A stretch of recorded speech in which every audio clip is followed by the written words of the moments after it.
Our story today is Strega Nona by Tommy DePaula.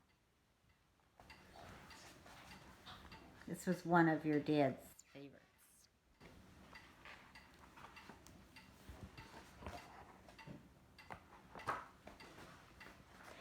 In a town in Calabria, long time ago, there lived an old lady everyone called Strega Nona, which meant Grandma Witch. Although all the people in town talked about her in whispers, they all went to see her if they had troubles. Even the priests and the sisters of the convent went, because Strega Nona did have a magic touch.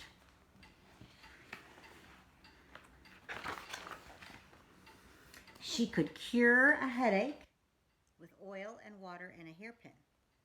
She made special potions for the girls who wanted husbands. And she was very good at getting rid of warts. But Strega Nona was getting old, and she needed someone to help her keep her little house and garden. So she put up a sign in the town square.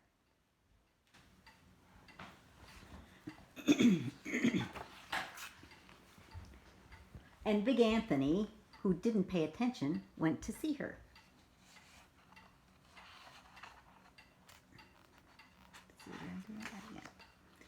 Anthony and Strega Nona said, Strega Nona, you must sweep the house and wash the dishes. You must weed the garden and pick the vegetables. You must feed the goat and milk her. And you must fetch the water, for I will give you 3 coins for this, and a place to sleep and food to eat. Oh, grazie, said Big Anthony. And so the days went by. Big Anthony, the one thing you must never do, said Strega Nona, is touch the pasta pot. It is very valuable, and I don't let anyone touch it. Oh, see, yes, said Big Anthony. And so the days went by. Big Anthony did his work. Grandpa's making me laugh. And Strega Nona met with the people who came to see her for headaches and husbands and warts. Big Anthony had a nice bed to sleep in next to the goat shed, and he had food to eat. One evening, when Big Anthony was milking the goat, he heard Strega Nona singing. Peeking in the window, he saw Strega Nona standing over the pasta pot.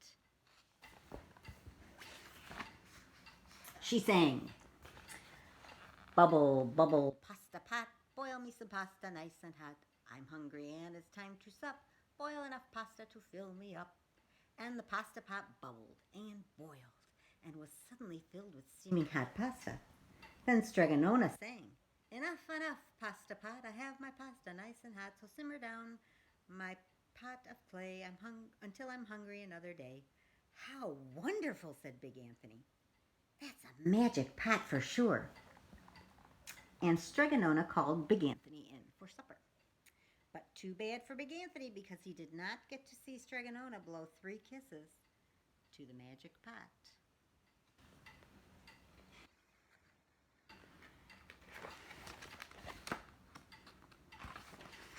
And this is what happened. The next day, when Big Anthony went to the town square to fetch the water, he told everyone about the pasta pot. And naturally, everyone laughed at him because it sounded so silly. A pot that cooked all by itself? You'd better go and confess to the priest, Big Anthony, they said. Such a lie. And Big Anthony was angry, and that wasn't a very good thing to be. I'll show them, he said to himself. Someday I will get the pasta pot and make it cook, and then they'll be sorry. That day came sooner than even Big Anthony would have thought, because 2 days later, Strega Nona said to Big Anthony, Anthony, I must go over the mountain to the next town to see my friend Strega Amelia. Sweep the house and weed the garden. Feed the goat and milk her, and for your lunch there are some bread and cheese in the cupboard. And don't touch the pasta pot. Oh, yes, Strega Nona, said Big Anthony. But inside he was thinking, my chance has come.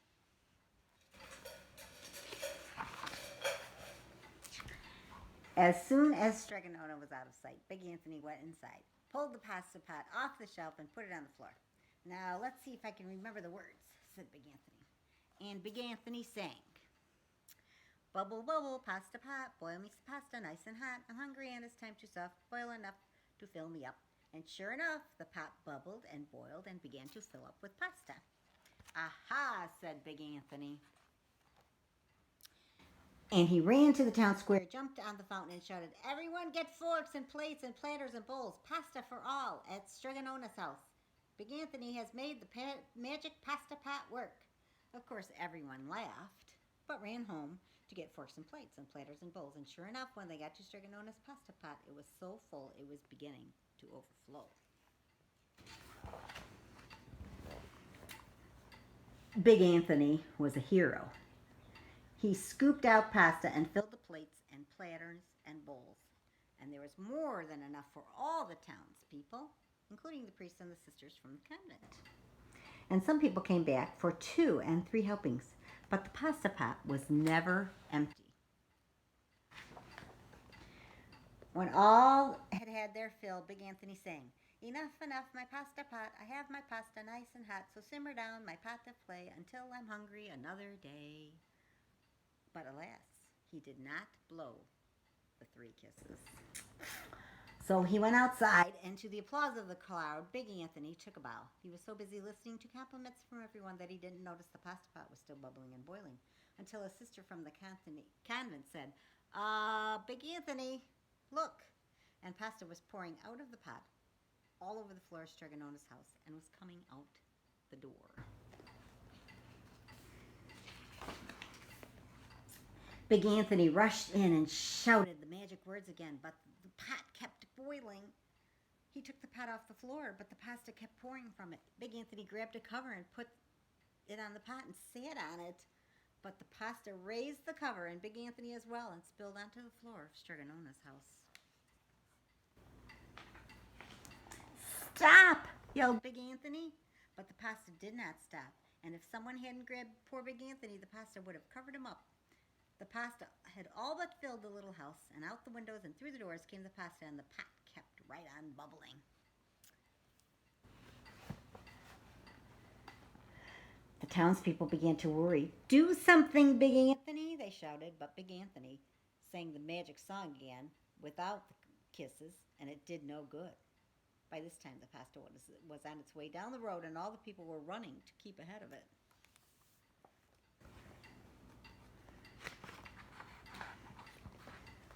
"We must protect our town from the pasta," shouted the mayor. "Get mattresses, tables, doors, anything to make a barricade." But even that didn't work. The pot kept bubbling and the pasta kept coming. "We are lost," said the people, and the priest and the sisters of the convent began praying. "The pasta will cover our town," they cried. And it certainly would have, had Strega Nona not come down the road home from her visit. She didn't have to look twice to know what happened. She sang the magic song and blew 3 kisses, and with a sputter, the pot stopped boiling and the pasta came to a halt. "Oh, grazie! Thank you, Strega Nona," the people cried.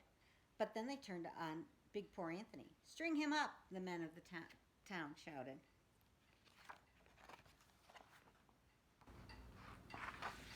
"Now wait," said Strega Nona. "The punishment must fit the crime." And she took a fork from the lady standing nearby and handed it to Big Anthony. "All right, Anthony, you wanted pasta from my magic pasta pot," Strega Nona said. "And I want to sleep in my little bed tonight. So start eating."